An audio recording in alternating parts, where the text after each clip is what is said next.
मोहतरम असातिज़ा इकराम, अस्सलाम वालेकुम। मैं हूँ मोहसिना मुख्तार, स्नोमैन पब्लिशर्स की जानिब से।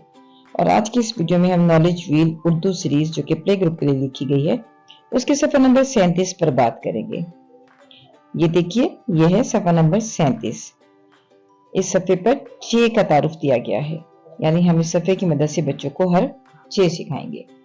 तो बच्चों को पहले ये बताइए कि ये 3 आइकन्स हैं, यानी इसका मतलब है हमें इस सफ़े पर 3 काम करने हैं: सुनना, बोलना और पढ़ना। साथ साथ QR कोड है, इसकी मदद से आप डिटेल लेसन प्लान तक एक्सेस कर सकते हैं। अब बच्चों को सबसे पहले बताइए कि ये है चे। चे चे चे चे से चांद, रोशनी पड़ गई मांद। चे से चांद, रोशनी पड़ गई मांद। बच्चों को जुमला पढ़कर सुनाइए ताकि बच्चे जो हैं वो जुमले की साख समझ सकें। साथ साथ बच्चों को अपने साथ साथ चे का नाम भी दोहराइए ताकि यकीन दहानी कीजिए कि बच्चे हर्फ चे को पहचानते हैं। उसके बाद बच्चों को हर्फ का नाम और आवाज़ बतानी है हमें, तो उसके लिए हम बताएंगे बच्चों को ये है चे, इसका नाम है चे और आवाज़ है च। नाम है चे, आवाज़ है च। नाम है चे, आवाज़ है च। यहाँ हमें 3-2 मेथड यूज करना है, यानी 3 दफा आप कम से कम बच्चों की लिसनिंग करवाइए। बच्चे 3 दफा सुने और कम से कम 2 दफा दोहराएं, यानी वो 2 दफा बोलें। जब वो 2 दफा दोहराएंगे तो उनकी बोलने की जो महारत है उसमें इजाफा होगा। और बल्कि 2 दफा से कहीं ज्यादा उनके दोहराने की मशक कीजिए और बल्कि ज्यादा से ज्यादा मशक प्रोवाइड कीजिए उनको। उसके बाद हम ज़ख़ीरा अल्फाज का तारुफ देंगे, वो है इसमें चांद और चाबी। बच्चों को बताइए ये चांद है, चांद चांद चांद।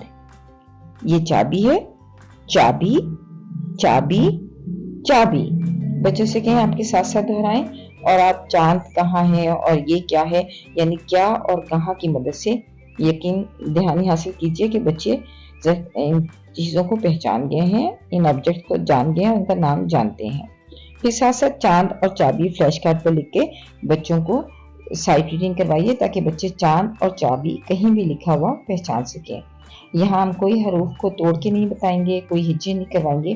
बच्चे अपनी फोटो मेमोरीज की मदद से इस चांद और चाबी के लफ्ज़ को एज ए पिक्चर अपने जहन में सेव करते हैं। ये अल्लाह ताला की दी गई एक बहुत ही अहम सिफ़त है जो कि बच्चों की उम्र बढ़ने के साथ साथ कम या ख़त्म होती चली जाती है, लेकिन अर्ली ईयर्स में, इब्तदाई बचपन में ये स्किल जो है वो बहुत ज़्यादा होती है, इसलिए इसको इस्तेमाल में लाना चाहिए। और ये जब एज एन इमेज बच्चे इन अल्फाज को अपने ब्रेन में सेव करते हैं तो बाद में जब वो लिखना और पढ़ना सीखते हैं तो ये तमाम जो इमेजेस हैं उनकी हेल्प करते हैं। तो अब आपने बच्चों को बताया कि ये चांद है और ये चाबी है। उसके बाद बच्चों को बताएं कि इन दोनों की इब्तदाई आवाज़ है च। च चांद, च चांद, च चांद। च चाबी, च चाबी, च चाबी। बच्चों से दोहराने को कहें और ज़्यादा से ज़्यादा मशक प्रोवाइड करें।